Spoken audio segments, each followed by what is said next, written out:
esencia que se busca con el desarrollo de este tema es que ustedes conozcan el marco legal de la defensa nacional, sobre todo lo referido a la Constitución Política del Perú de 1993, y en ese sentido, el marco legal establecido en nuestra Constitución Política del Perú de 1993, en el artículo 1, hace referencia a que la defensa de la persona humana y el respeto de su dignidad son el fin supremo de la sociedad y del Estado. Es decir, que en nuestra Constitución, en nuestra Carta Magna, nuestra Ley de Leyes, nosotros como personas somos el fin supremo de la sociedad y también del Estado. Entonces, cada uno de nosotros está consignado en nuestra Constitución, en el artículo 1, que defiende a cada uno de nosotros. Es decir, la defensa de la persona humana y el respeto de su dignidad son el fin supremo de la sociedad y al mismo tiempo del Estado. Además, en el artículo 38 está establecido que todos los peruanos tienen el deber de honrar al Perú, de proteger los intereses nacionales, así como de respetar, cumplir y defender la Constitución y el ordenamiento jurídico de la nación. Es decir, nosotros como peruanos tenemos, además de derechos, también tenemos deberes, y esos deberes también están establecidos en nuestra Constitución, ¿ya? La cual indica de que todos tenemos el deber, así como tenemos derechos, también tenemos deberes. Y en estos deberes, consignado en el artículo 38, todos tenemos el deber de honrar al Perú, de proteger los intereses nacionales. ¿Cómo protegemos los intereses nacionales? Cuidando el patrimonio nacional, cuidando las áreas protegidas, los recursos naturales, todo lo referido a lo que tiene que ver con la nación, ¿no? Así como respetar, cumplir y defender la Constitución y el ordenamiento jurídico de la nación. Tenemos el deber de respetar, cumplir y defender todo lo que dice la Constitución y todo nuestro ordenamiento jurídico. En el artículo 43 nos señala que la República del Perú es democrática, social, independiente y soberana. Es decir, somos un sistema democrático. ¿Qué significa democracia? La democracia es el gobierno del pueblo, por el pueblo y para el pueblo, ¿ya? Es decir, que nosotros como pueblo también participamos democráticamente, ¿verdad? ¿Cómo lo hacemos? Cuando hay elecciones, por ejemplo, acá en abril van a haber elecciones donde elegimos a nuestros representantes, y el Perú, al ser una democracia, entonces, como demócratas, tenemos el deber de participar en estas elecciones porque somos una república democrática. Además, somos una república independiente y además tenemos soberanía. Y también nos señala este mismo artículo que el Estado es único e indivisible. Además, señala que su gobierno es unitario, representativo y descentralizado y se organiza según el principio de la separación de poderes. Es decir, que cuando nos señalan que el gobierno representativo es que nosotros, al elegir a nuestros representantes, ellos nos van a representar, ¿ya? ¿Y cómo nos representan? Cuando nosotros vía elecciones elegimos a nuestros representantes. Cuando vamos a las urnas y este gobierno, al ser unitario, representativo y descentralizado, se va a organizar según el principio de la separación de poderes.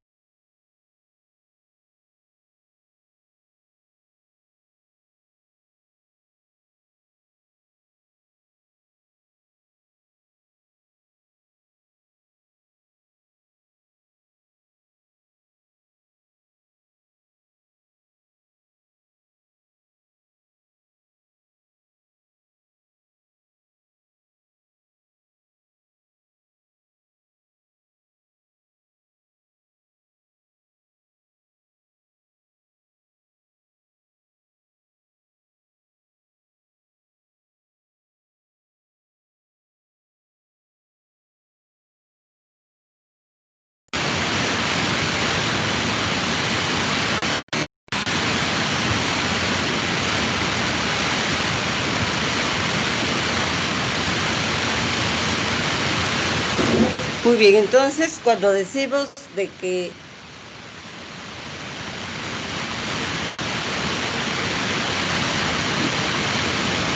cuando mencionamos que el gobierno es unitario, representativo y descentralizado y se organiza según el principio de la separación de poderes, ¿qué quiere decir esto de Doctora, que... disculpe, se lo escucha con bulla. Doctora, disculpe, se me escucha con bulla. Sí, perdón, ratito, ahí voy.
¿Se sigue la bulla, alumnos?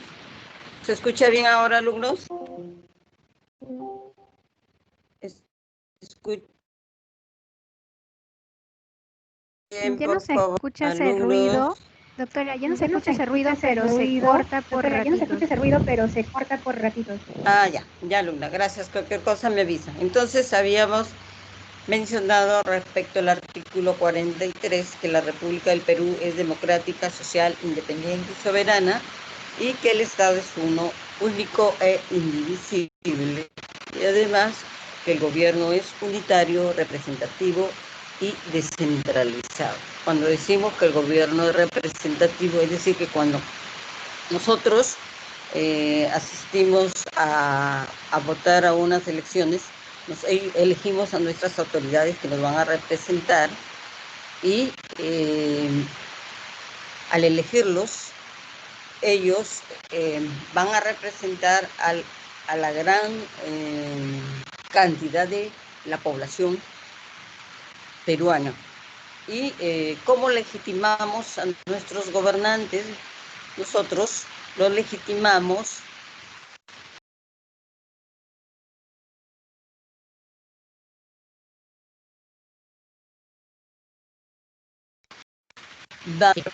eh, obtengan la mayor cantidad de votantes, estos votantes le dan la legitimidad, ¿no?, a sus gobernantes. Y además es descentralizado porque en el Perú hay, se ha establecido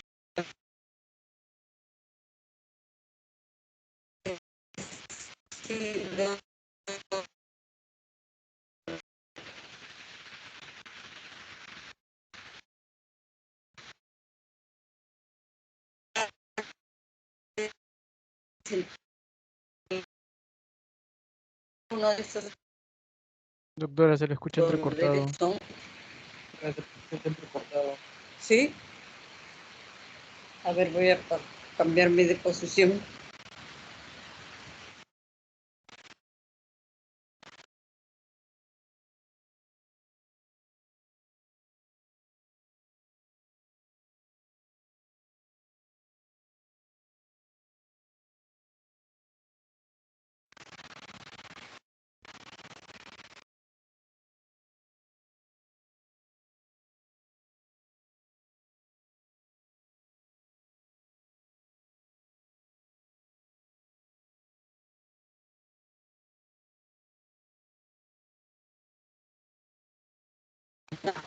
también consignado en la Constitución de que uno de los deberes primordiales del Estado es promover el bienestar general de la población. Es decir,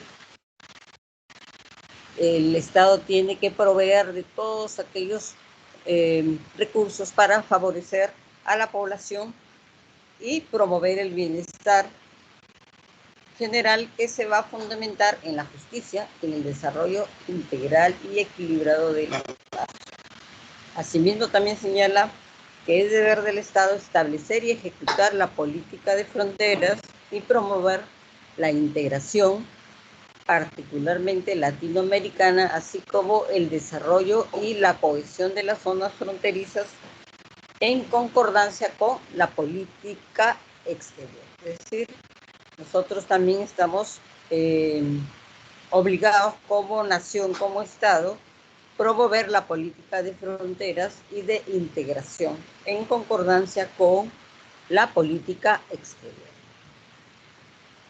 En el artículo 45, la Constitución nos señala que el poder del Estado emana del pueblo. ¿Por qué emana del pueblo? Porque somos un Estado democrático, y cuando, como les había señalado anteriormente, cuando nosotros elegimos a nuestros representantes en las urnas, nosotros como pueblo le otorgamos el poder al Estado. Y entonces el Estado ejerce, ¿no?, este poder que el pueblo le da. Entonces, lo ejercen con las limitaciones y responsabilidades que le da la Constitución y lo que establecen las leyes. Entonces, además señala que ninguna persona, organización, Fuerza Armada, Policía Nacional o sector de la población puede irrogarse el ejercicio de ese poder. Hacerlo constituye un acto de rebelión o sedición. En el artículo 54 nos señala también que el territorio del Estado es inalienable e inviolable, es decir, que ningún otro país puede violar nuestro territorio, ¿verdad? ¿Y qué comprende el territorio nacional? Comprende el suelo, el subsuelo, el dominio marítimo y el espacio aéreo. Es decir, nuestro territorio es inalienable, es inviolable. Ningún otro Estado, ningún otro país puede violarlo, ¿verdad? Y entonces, para eso existe, digamos, nuestra Constitución, que nos respalda, y además nuestro territorio comprende el suelo, subsuelo, el dominio marítimo y el espacio aéreo que lo cubre. Entonces, habíamos dicho que el Estado comprende el mar adyacente a sus costas, así como su lecho y su suelo, hasta las distancias marinas medidas desde las líneas de base que establece la ley. En su dominio marítimo, el Estado ejerce soberanía y jurisdicción sin perjuicio de las libertades de comunicación internacional, de acuerdo con la ley y con los tratados ratificados por el Estado.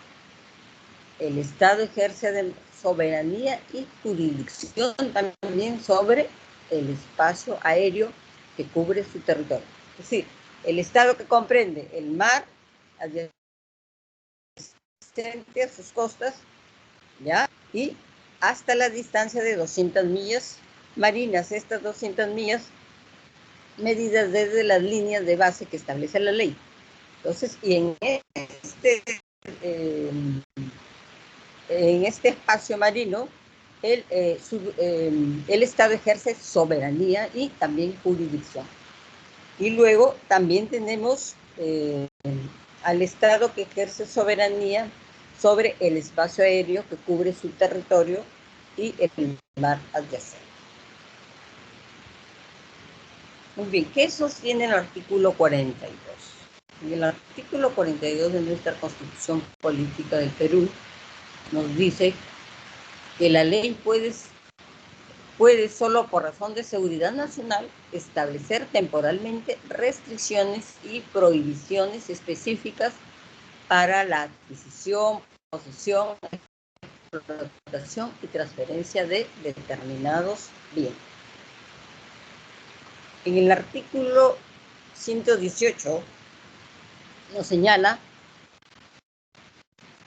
que corresponde al presidente de la República cumplir y hacer cumplir los tratados, las leyes y demás disposiciones legales. En el inciso 2 nos dice representar al Estado dentro y fuera de la República. En el inciso 3, dirigir la política general del gobierno. En el inciso 4 nos dice velar por el orden interno y la seguridad exterior de la República. En el 14 nos dice presidir el sistema de defensa nacional y organizar, distribuir y disponer el empleo de las Fuerzas Armadas y de la Policía Nacional.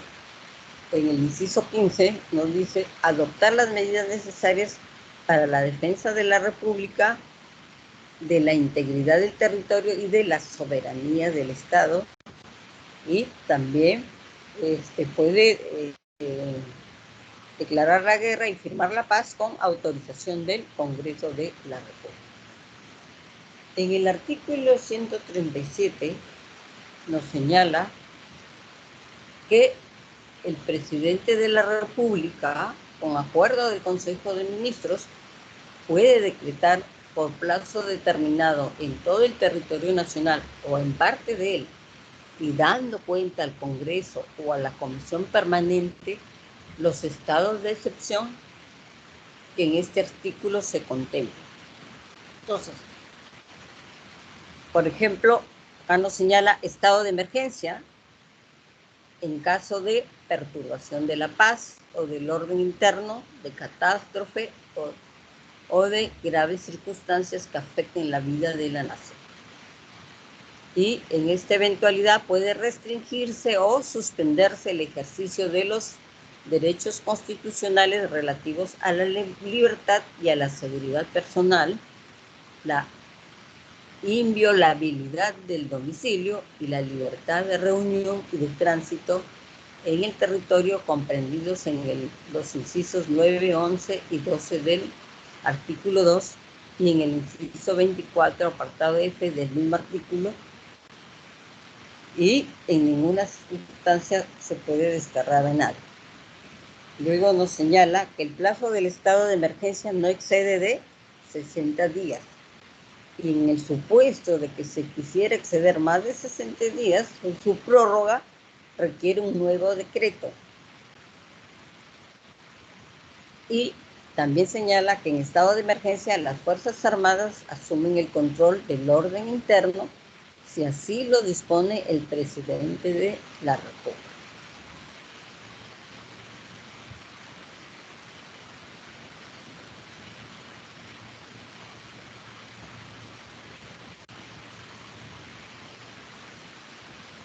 También nos señala en este mismo artículo referente al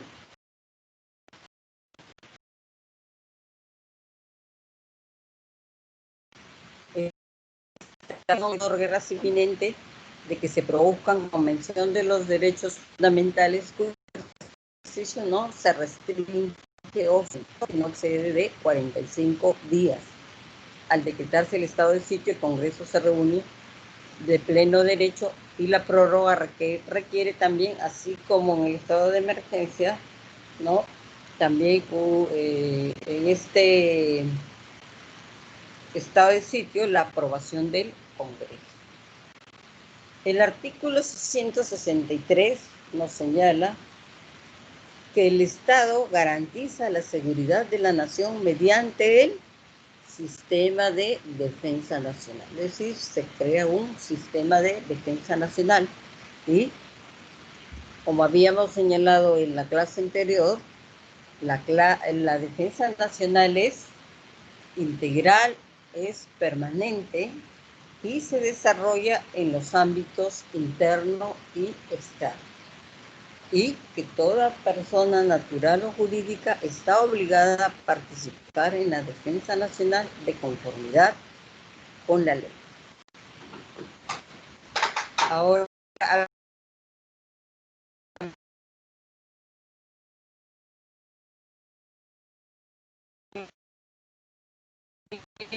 sosteníamos que la defensa nacional es integral y permanente. ¿Alguien de ustedes podría responder?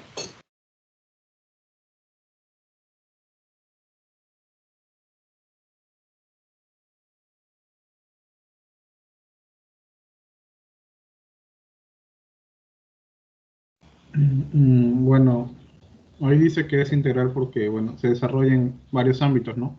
Sea interno, externo, ¿no? Sea también civil o bueno, a gran escala también, ¿no? Y es permanente porque siempre es constante durante en el tiempo, ¿no? Es constante en el tiempo porque siempre debe permanecer para la seguridad ciudadana, ¿no? De la población peruana. Más o menos creo que entiendo eso. ¿Usted, alumno, su apellido es? Angulo. Ángulo, ya.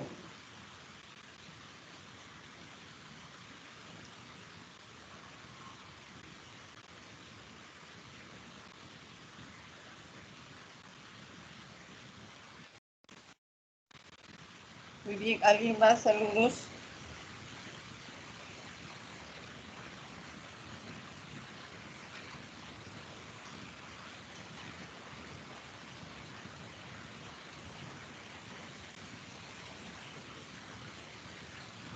Muy bien, entonces, la defensa nacional es integral y permanente. Es permanente además porque se realiza en todo tiempo y en toda circunstancia, como habíamos señalado en la clase anterior.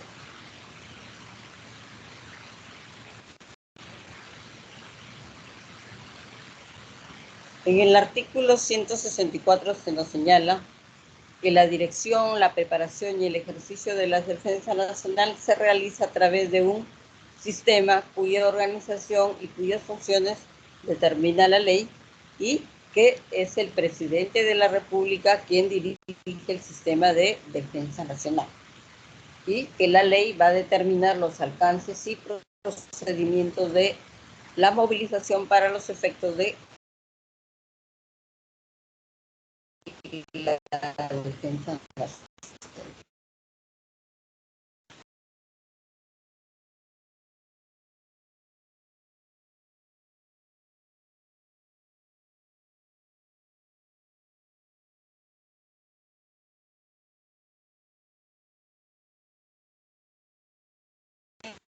La soberanía y habíamos dicho respecto a la integridad porque compromete a todo el quehacer nacional y a todas las personas naturales y jurídicas. Entonces, además asumen el control del orden interno de conformidad con el artículo 137 de nuestra Constitución. En el artículo 166 se nos señala que la Policía Nacional del Perú tiene por finalidad fundamental garantizar, mantener y restablecer el orden interno, presta protección y ayuda a las personas y a la comunidad y además garantiza el cumplimiento de las leyes y la seguridad del patrimonio público y privado.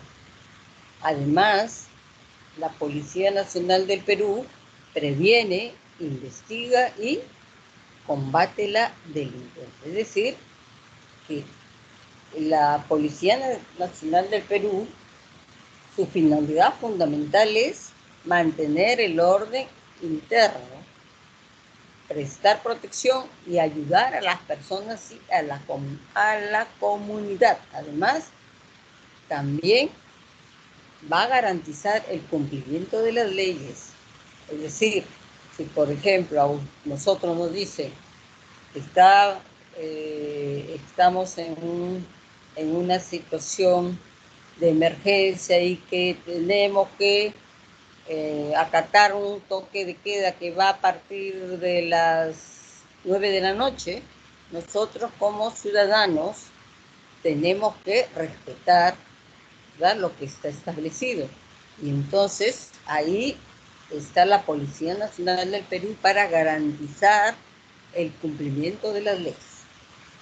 Luego también la Policía Nacional, ¿qué hace? Previene, investiga y combate la delincuencia. Es decir, que la policía tiene que, por finalidad, prevenir también e investigar. Por ejemplo, hay mucha delincuencia en alguna zona, ahí está la policía para prevenir y para investigar qué está pasando en esa zona, ¿verdad?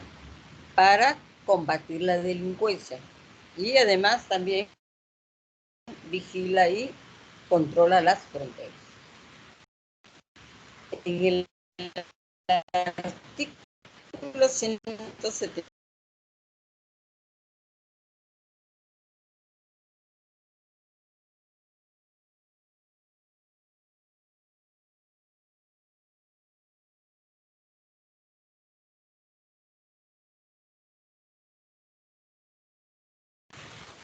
el Perú, el Acuerdo Nacional, el Plan Estratégico de Desarrollo Nacional, Plan Bicentenario,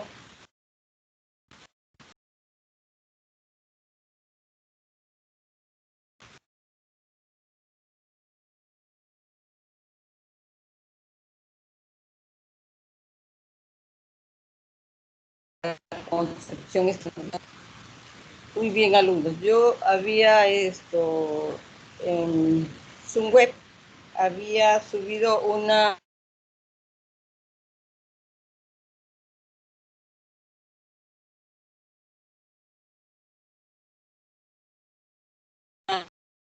lectura.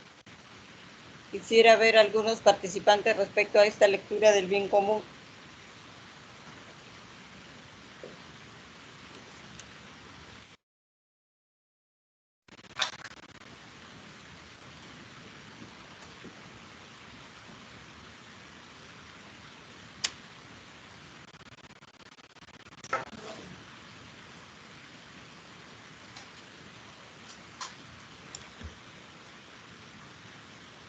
Doctora. Buenas tardes, doctora. Muy buenas tardes, alumna. Sí, como yo entiendo que es aquella cosa que beneficia a todo a todos en general, no a una persona en específico. Ya.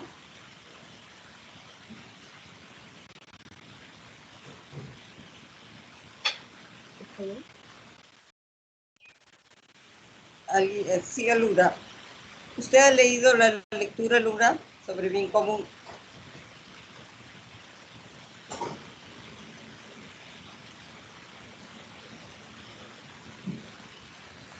Doctora, yo había leído un Sí, poco buenas. A ver, y alumno, lo que sí. A mencionaba ver, era el apellido, alumno, el apellido de la alumna que intervino.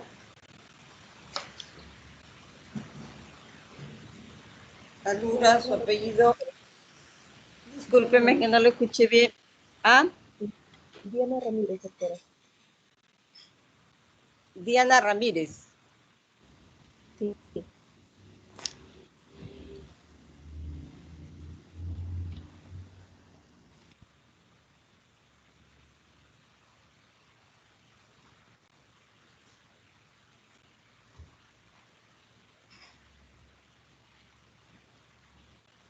De Ramírez Pacheco, alumna. Sí, doctora. Diana Ramírez Pacheco. Ya, gracias, alumna. A ver, alumno, usted, a ver, por favor. Sí, doctor. Había leído el texto, una parte, y hablaba separaban la palabra bien común, ¿no? En una bien y común. Y hablaba de la concepción aristotélica y una concepción de Tomás de Aquino también. Y bueno, Ya. menos se va a mencionar que el concepto de bien común, bueno, hay varios conceptos de bien común, pero uno general podría ser hablaba de que es hablaba de ser un buen ciudadano, ¿no? De un bien, hablaba de bien como Dios, que bien era Dios, y también hablaba de común, de comunidad, y hablaba de que se trata de ser un buen ciudadano, bueno, un ciudadano que cumple las normas, ¿no? Y también que al final que guía a Dios también, mencionaba bastante, mencionaba eso. Había varias concepciones también de seguridad, bien común, ¿no? El bien de... Separaba también una concepción capitalista y una concepción marxista también de lo que es el bien común. Bueno, eso es más o menos es lo que había entendido. Ah, Y ujú. para ya usted que ha leído un poco la lectura, ¿cuál es su posición respecto a esta definición o tiene Sí, alguna crítica o bueno, está de acuerdo? sí, estoy de acuerdo porque hablaba de que el bien común es algo que es parte de todos, ¿no? Y que nos ayuda a desarrollarnos como personas, ¿no? Nos ayuda, el bien común siempre es la sociedad, el bienestar de toda la población, ¿no? Es bueno para todos en sí porque nos ayuda a desarrollarnos nos ayuda a desarrollarnos no solamente no solo personalmente, ¿no? Sino en comunidad. Y también te ayuda a ser virtuoso, te da virtud, ¿no?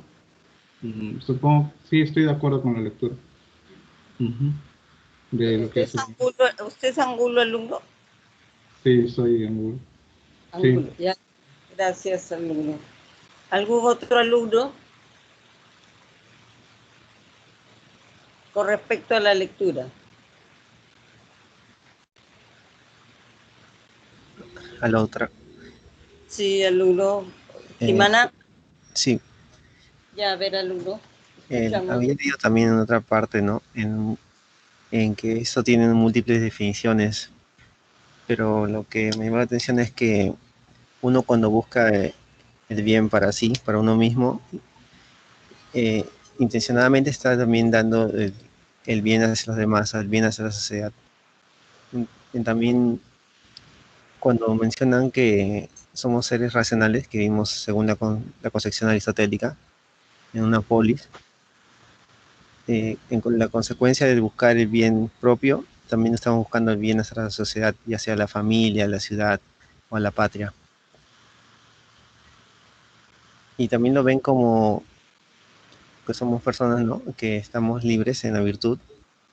Esto según la concepción de Tomás Aquino, y en la cual vamos a ser ciudadanos responsables bajo la creación de Dios. Él toma más una concepción, ¿no?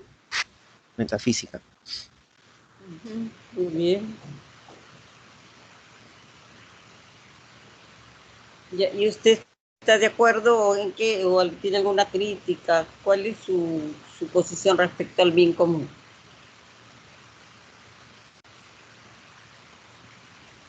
El bien común que es lo que se debe buscar en una armonía en la sociedad, ¿no? Para que ésta surja, no Ya. solamente independientemente o aislado, ¿no? Ujú. Es lo que vamos a hacer en nuestra práctica médica, no solamente por el hecho Claro, de estudiar para ganar dinero, tal vez económicamente, sino para buscar el bien en salud hacia el prójimo. ya, muy bien. Muy bien, porque, bueno, en la lectura también el Papa Juan Pablo II desarrolla la tesis de que la persona es naturalmente social, no solo por necesidad, sino por su plenitud ontológica, que es difusiva y que hermana a todos los hombres. ¿Ya? Entonces, él también propone la articulación entre solidaridad y bien común. Y en ese sentido, dice, la solidaridad es la determinación firme y perseverante de empeñarse por el bien común, es decir, por el bien de todos. Y cada uno para que todos seamos verdaderamente responsables. Entonces, ¿cómo interpreta, por ejemplo, esta afirmación usted, Timana, del Papa Juan Pablo II respecto al bien común? Doctora, disculpe, le escuché un poquito entrecortado la última parte. ¿Podría repetirlo? Ah, ya. Lo que dice el Papa Juan Pablo II respecto al bien común Ya dice, él desarrolla la tesis de que la persona es naturalmente social. Es decir, que todos nosotros, los seres humanos, somos sociales por naturaleza. ¿Por qué somos sociales? Porque si todos nos necesitamos. Usted, por ejemplo, necesita, ¿por qué necesita de, a ver, de un transportista? ¿Por qué lo necesita? Dime. Tal vez yo no sé, no cuento con una movilidad o no puedo manejar. Muy bien, ¿por qué? Porque él lo puede, de repente en algún momento se ha averió su auto y tiene la necesidad de ir, de transportarse de un lugar a otro, tiene la necesidad de comprar mercaderías, de comprar alimentos, de comprar medicina. Entonces, ¿qué nos dice Juan Pablo II? Él desarrolla esta tesis, la persona es naturalmente social, es decir, somos seres sociales, ¿por qué? Porque nos necesitamos unos a otros, ¿no? Necesitamos del que vende en la farmacia, del que vende en el mercado, necesitan, ¿usted por qué está hoy día, por ejemplo, muy bien protegido usando su mascarilla? ¿Mm? Porque tengo seres queridos, ¿no? El cual son personas de riesgo en mi Y entorno, entonces pretendo claro, protegerlas. y otras personas también han participado en la elaboración de esta mascarilla que le está siendo útil para usted. Ujú. Entonces, en ese sentido, ¿qué nos dice Juan Pablo? Él desarrolla la tesis de que la persona es naturalmente social, es decir, nosotros somos seres sociales por naturaleza, y además dice, no solo por necesidad, sino por su plenitud ontológica, ¿ya? Que es difusiva y que hermana a todos los hombres. Es decir, nosotros como seres sociales nos hermanamos entre todos. Y también propone la articulación entre solidaridad y bien común. La solidaridad, dice, es la determinación firme y perseverante de empeñarse por el bien común, es decir, por el bien de todos. Es decir, todos debemos determinarnos y empeñarnos por el bien común, ¿no? Entonces, dice, es decir, por el bien de todos y cada uno para que seamos verdaderamente responsables de todos. Es decir, todos somos responsables de todos, utilizando esta tesis de Juan Pablo II. ¿Algo más que agregar, Timana? Bueno, a lo que dijo, mencionó, llego a la conclusión de que todos nos complementamos, así como usted mencionó, ¿no? Para ser un ser pleno. Sería todo. Gracias. ¿Alguien más, otro alumno, a ver, respecto a esta lectura? Doctora, un poco coincidiendo y agregando en lo que dijo el compañero Giancarlo Timaná, Santo Tomás de Aquino tenía una frase que decía, se dice subsistir al existir por sí y no en otro.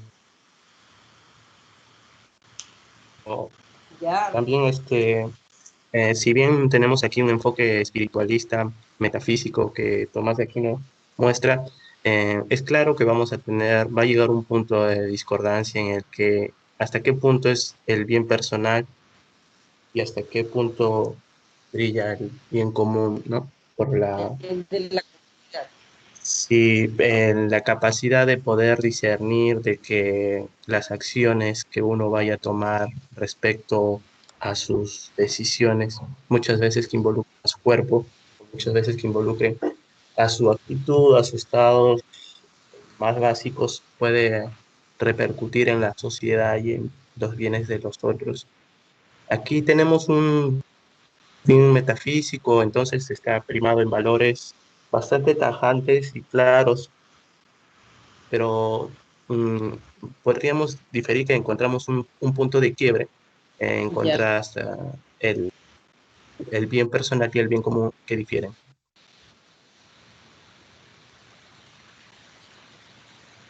Sí, a ver, No para necesariamente son los mismos. Sí, pues. Se le escucha entrecortado, Luno. Sí, disculpe, porque si en todo caso seríamos todos una unidad, todos seríamos un complemento, pues esto sería magnífico, ¿no? Todo sería excelente. Pero cierto es que la sociedad es un poco más complicada. Más compleja de entender. Y todos Ujú. también somos complejos. Sí, somos complejos porque podemos decir una cosa, pero podemos actuar de otra manera. Podemos Podemos... hacer otro. Se le escucha entrecortado, Luno. Disculpe, doctora, debe ser mi computador. Sí. A ver, la última parte no le escuché al Luno. A ver, por favor. La última parte, bueno, hablé de tanto que ni me acuerdo, pero, pero creo que lo que quería decir o a lo que quería llegar era que, pues, desde el punto de vista religioso, metafísico, Dios nos dio el libre albedrío con la capacidad de discernir lo bueno y lo malo y poder tomar decisiones propias. Desde esa perspectiva, nosotros tenemos la capacidad de ver hasta dónde es el bien personal y hasta dónde dar el bien común. En la lectura, los compañeros han hecho referencia, pues el bien personal es igual al bien común y hay una constante en ellos. Sin embargo, en la sociedad real vemos que hay una completa diferencia, pues vemos que y de repente necesitaríamos más lectura, un análisis mucho más profundo desde mi perspectiva. Ya, Luno.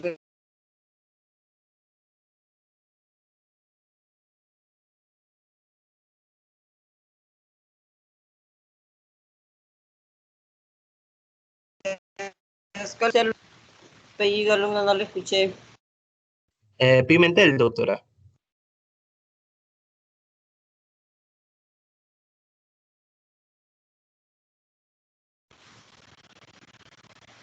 Relly Pimentel Sánchez. Sí, doctora, Reilly Pimentel Sánchez. Ya, gracias, Luno.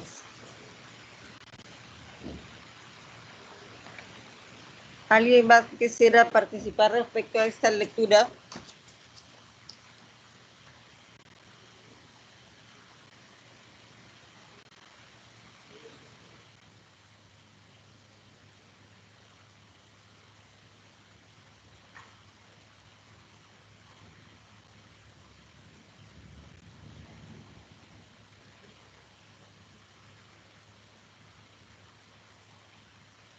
¿Alguien más?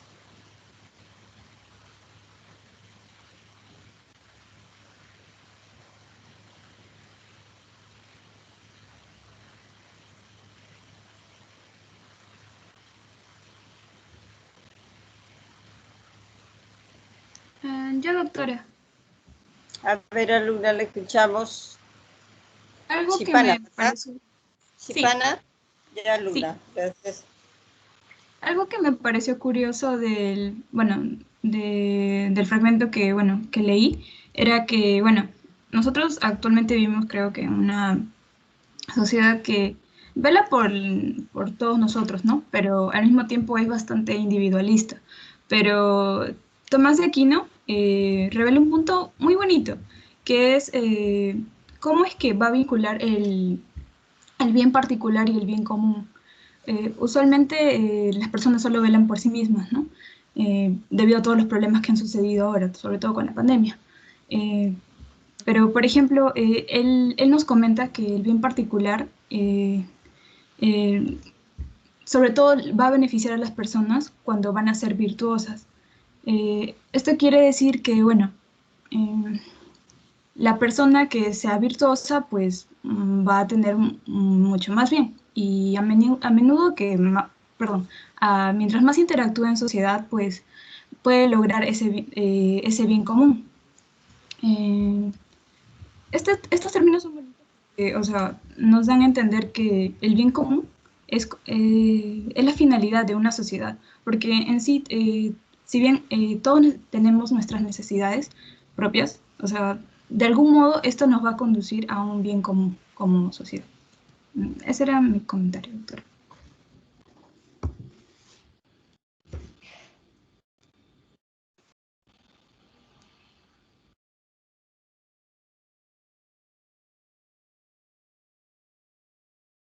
Ya, Chiva. Para respecto a esta lectura, Sí, doctora.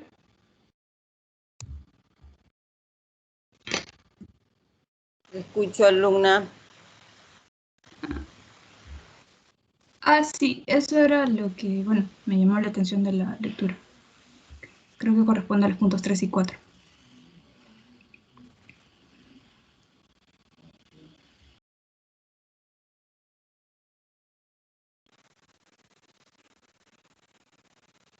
Ya, gracias, Chipan.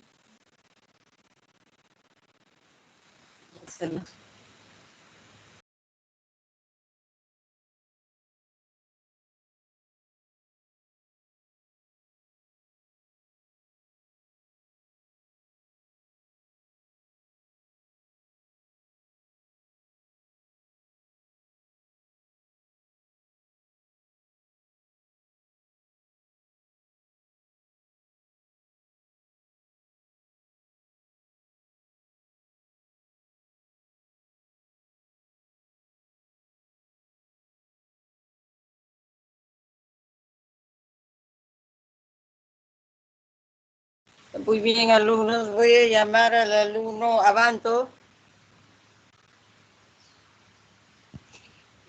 Sí, doctora, presente. Abanto, a ver, proyectenos, por favor, comparta sus PPTs. Un momento, por favor. Gracias.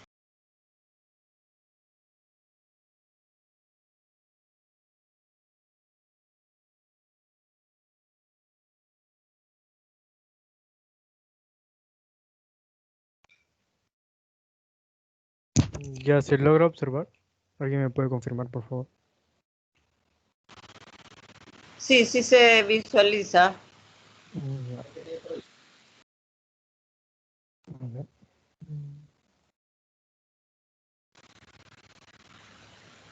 A ver, muy bien, Avante, esperemos que hoy día usted se luzca.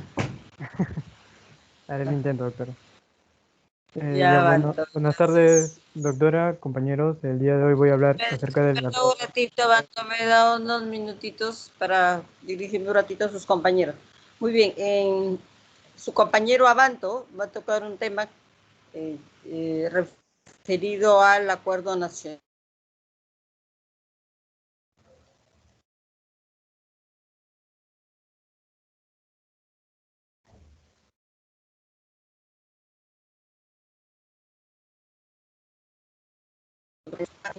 En pantalla, Abanto.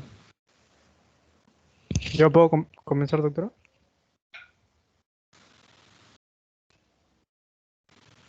Gracias. Ya puede empezar. Ya, doctor. Buenas tardes, doctora, compañeros. El día de hoy voy a hablar acerca del Acuerdo Nacional. Mi nombre es Renzo Banto. Bueno, este Acuerdo Nacional es un conjunto de políticas de Estado elaboradas y aprobadas sobre la base del diálogo y consenso con el fin de definir un rumbo para el correcto desarrollo del país, ¿no? Eh, Poniendo un poquito así de antecedentes, esto comenzó con una propuesta de sectores de la sociedad en julio del 2001. Propusieron una asamblea constituyente o una especie de diálogo entre las diferentes fuerzas políticas que permitan el desarrollo de políticas de Estado, ¿no? Esto fue durante el periodo del expresidente Toledo, que tuvieron referencias como el Pacto de Moncloa de España y a la concertación de partidos por la democracia de Chile, ¿no? Un año después, el 22 de julio de 2002, fue firmado con la participación del expresidente, obviamente, Alejandro Toledo, el expresidente del Consejo de Ministros, Roberto Dañino, y los principales representantes de los partidos políticos, ¿no? Como en el caso podemos ver aquí al expresidente fallecido Alan García, al también expresidente Valentín Paniagua, Alberto Andrade, Lourdes Florentano, Fernando Olivera, ¿no? Bueno, aquí atrás encontramos a personajes de la CONFIEP, del CGTP, entre otros.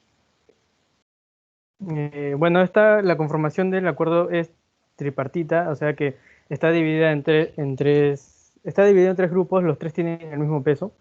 El gobierno está conformado por el presidente de la República, la presidencia del Consejo de Ministros, la Asamblea Nacional de Gobiernos Regionales y la Asociación de Municipalidades. En los partidos políticos está representado por los que tienen participación en el Congreso, ¿no? Como actualmente sería Acción Popular, Alianza por el Progreso, Frente Amplio, Frente Popular Agrícola del Perú, Fuerza Popular, Partido Morado, Podemos Perú, Partido Democrático Somos Perú y Unión por el Perú. Y por último, las organizaciones de la sociedad civil. Dentro de este grupo se encuentran el Concilio Nacional Evangélico del Perú, el CGTP, la CONFIEP, la Conferencia Episcopal Peruana, el Consejo Nacional de Decanos de los Colegios Profesionales, la Coordinadora Nacional de Frentes Regionales, la Mesa de Concertación para la Lucha contra la Pobreza, la CONVEAGRO, la Junta Nacional de Usuarios de los Distritos de Riego del Perú y la Sociedad Nacional de Industria, ¿no? También están cuentas con un comité de expertos que los ayudan también. Eso también cuenta con una secretaría técnica, perdón, que organiza las actividades de difusión y seguimiento de las políticas de Estado y los acuerdos aprobados. Estas sesiones normalmente se desarrollan de manera privada, sin acceso a la prensa, para que se permita una mayor fluidez y se logre un debate dinámico, ¿no? Para que sean más rápido las decisiones.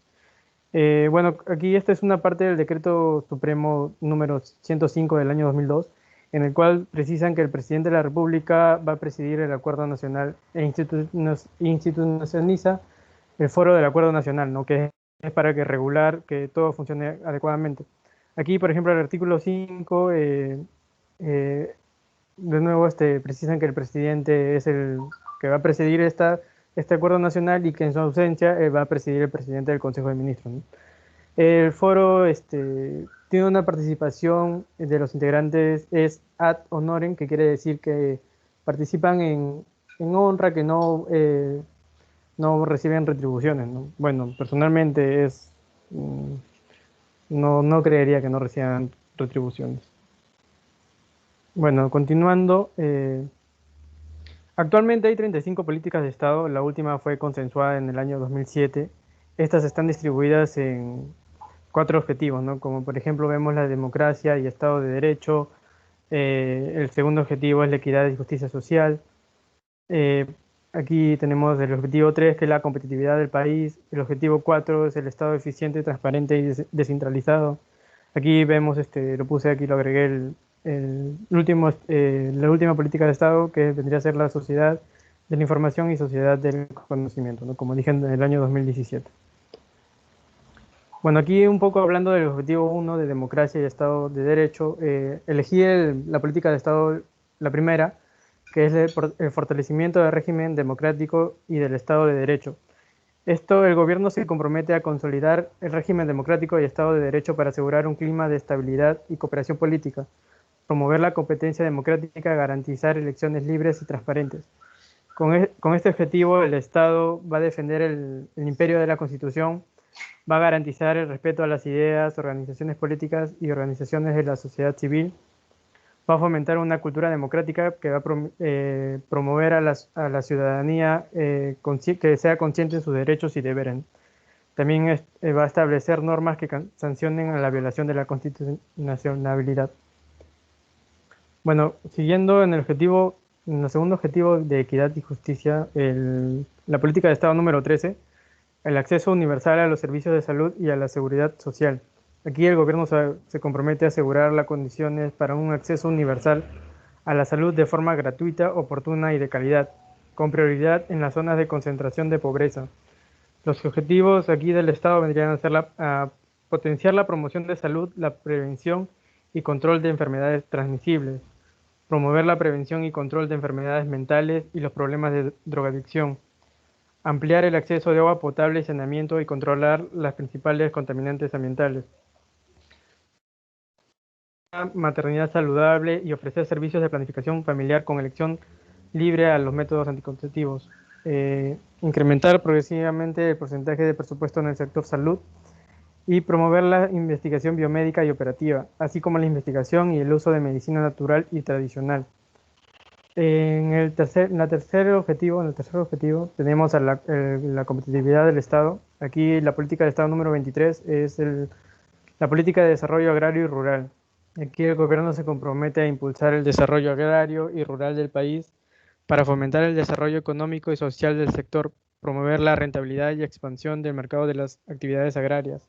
Aquí el objetivo del Estado es apoyar la expansión de la frontera agrícola e incremento de la producción agraria y acuícola, articular el desarrollo de ciudades intermedias que con la mejora de la infraestructura rural motiven a la inversión privada e incentiven a la creación de oportunidades de trabajo, apoyar a la modernización del agro y agroindustria, fomentando la investigación genética, el desarrollo tecnológico y la extensión de conocimientos técnicos. Y aquí en el objetivo 4, que es el Estado eficiente, transparente y descentralizado, que el número 26 es la promoción de la ética, la transparencia y erradicación de la corrupción, el lavado de dinero, la evasión tributaria y el contrabando en todas sus formas. Aquí el gobierno se compromete a afirmar en la sociedad y Estado principios éticos y valores sociales que promuevan la vigilancia ciudadana y produzcan niveles conscientes de paz y confianza y solidaridad. Con este objetivo, el Estado velará por el desempeño responsable y transparente de la función pública y va a promover a que la ciudadanía vigile sus funciones. Desterrar la impunidad, abuso de poder, corrupción y atropello de derechos.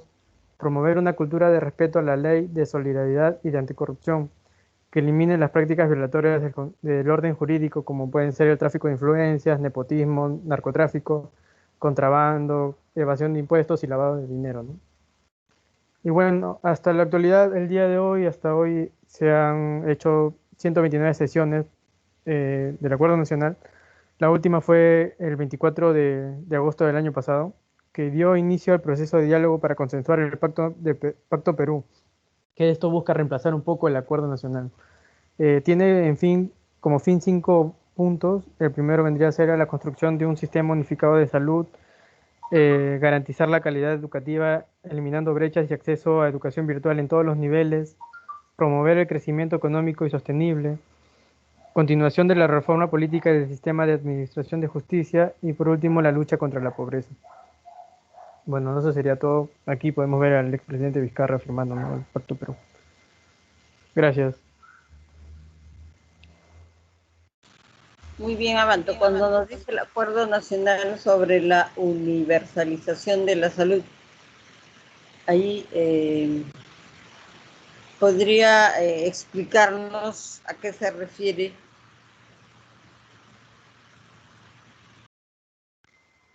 Sí, bueno, aquí lo que se quiere es que todos los sectores de salud potenciarlos, y en especial, ¿no?,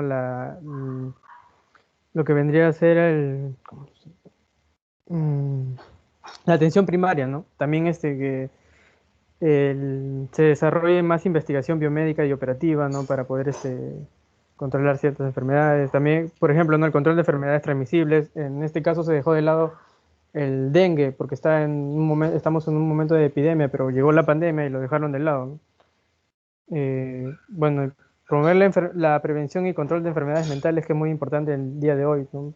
Vemos muchos casos disculpando la palabra, ¿no? Muchos locos que están sueltos por la calle, como por ejemplo aquí, por mi zona, ¿no? Mira, por donde vivo, últimamente hay muchos casos de discriminación, de maltrato, entre otras cosas, ¿no?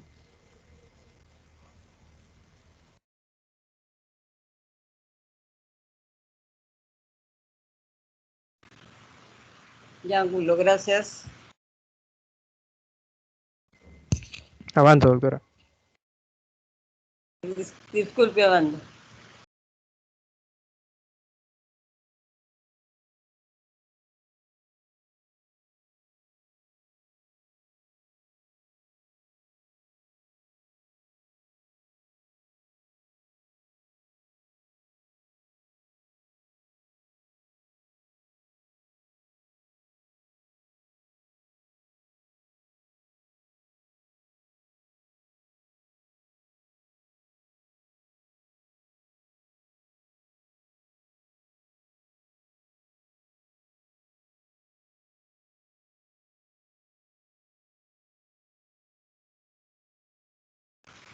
Angulo.